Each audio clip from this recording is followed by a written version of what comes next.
a captive girl, and an unexpected protector. Zainab's eyes slowly opened to find only darkness surrounding her. Cold, damp, and terrifying darkness.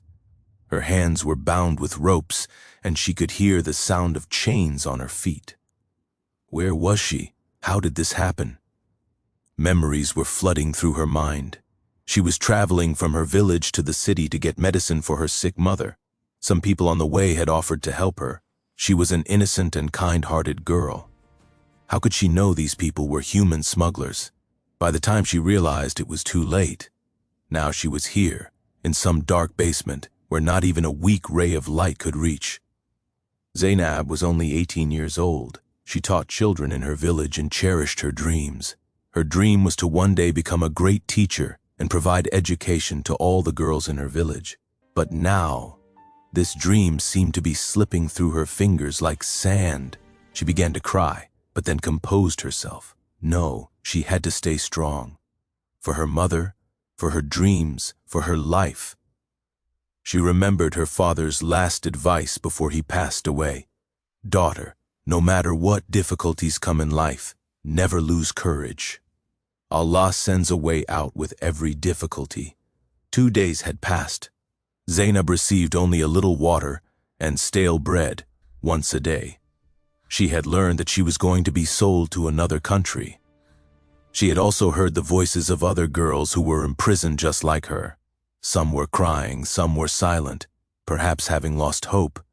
The basement walls were damp and there was a strange smell. Zainab tried to feel her surroundings. There was a broken brick near her and some old clothes. She began to think if she could somehow escape from here. On the third night, when silence prevailed in the basement, she heard a voice. Someone was speaking in Urdu. Stay quiet. I've come to help you. Zainab looked in surprise into the darkness. A shadow was moving toward her. Her heart began to beat rapidly with fear. Don't be afraid, the voice said. My name is Karim. I was once a victim of these people too, but I escaped. Now I try to save others. Zainab quickly asked, but how did you get here? These people will kill you. Karim took out a small torch from his pocket and shone a faint light. Zainab saw a strongly built man of about 30 standing before her. His face bore several scars.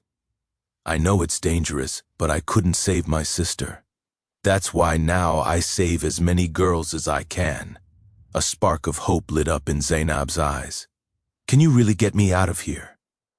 Karim nodded. Yes, but we must be careful. These people are very dangerous. Their leader, Sher Khan, is a ruthless man. He has sold hundreds of girls. Karim began cutting Zainab's ropes. We don't have much time. The guard will return in 10 minutes. Zainab asked, what about the other girls? How can we leave them? Karim said, I know it's difficult, but if we try to take everyone together, no one will survive. First we must save you, then I'll bring the police. But Zainab refused. No, I won't go alone. Either we all go or no one does. Karim looked into Zainab's eyes and was amazed by her determination. There was something special about this girl. All right, Karim said, but then we must be very careful. Together they made a plan. Zainab would quietly wake the other girls while Karim kept watch outside. In the next room there were 7 more girls, all frightened and weak. Zainab told them in a soft voice, be brave, we're getting out of here. Some girls began to cry, but Zainab consoled them. Karim pointed toward the back door of the basement, which opened to an old tunnel. This tunnel goes to the old part of the city. From there we can escape. But just as they entered the tunnel, footsteps echoed from above. Hurry, Karim said. The girls were trembling with fear, but Zainab encouraged them. We can do this. Just a little more. Suddenly a voice echoed from above. Who's there? It was Sher Khan's voice. Karim said, run, I'll hold them off. But Zainab said, no, we'll all get out together. The tunnel was narrow and dark. The sound of footsteps was getting closer from behind. Karim tried to block the path by dropping a heavy stone. It worked for a while, but they knew it wouldn't last long. Finally, after almost 30 minutes of running, they reached the other end of the tunnel. Outside was a moonlit night. The girls felt fresh air for the first time in days. But the danger wasn't over yet. Karim took them to a safe house where a charitable organization worked. The head there, Nadia Bibi, welcomed them. "You're safe now," Nadia Bibi said. "We'll inform the police and get you back to your homes." Zainab looked at Karim, tears of gratitude in her eyes. "You saved my life," Zainab said. Karim smiled and said, "No, you saved your own life and the other girls' lives. Your courage and determination saved everyone." The next day, the police raided the gang and arrested everyone, including Sher Khan. Zainab returned to her mother. When she saw her mother, both broke down crying. "I thought you'd never come back," her mother said. Zainab said, "Mother, I remembered father's advice. I didn't lose courage." Karim came to visit them in Zainab's village. He told her that he was now working with the organization that saves girls from human trafficking. Zainab also decided to join this campaign. "I want no other girl to suffer this pain," Zainab said. She started raising awareness among girls in her village.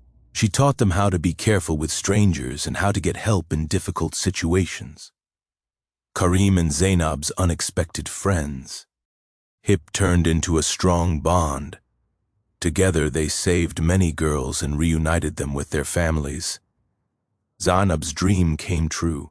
She was not only educating the girls of her village, but also teaching them how to protect themselves from life's dangers.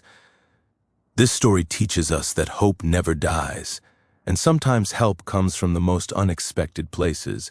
A protector like Karim and a brave girl like Zainab both proved that the power of humanity and courage can turn any darkness into light.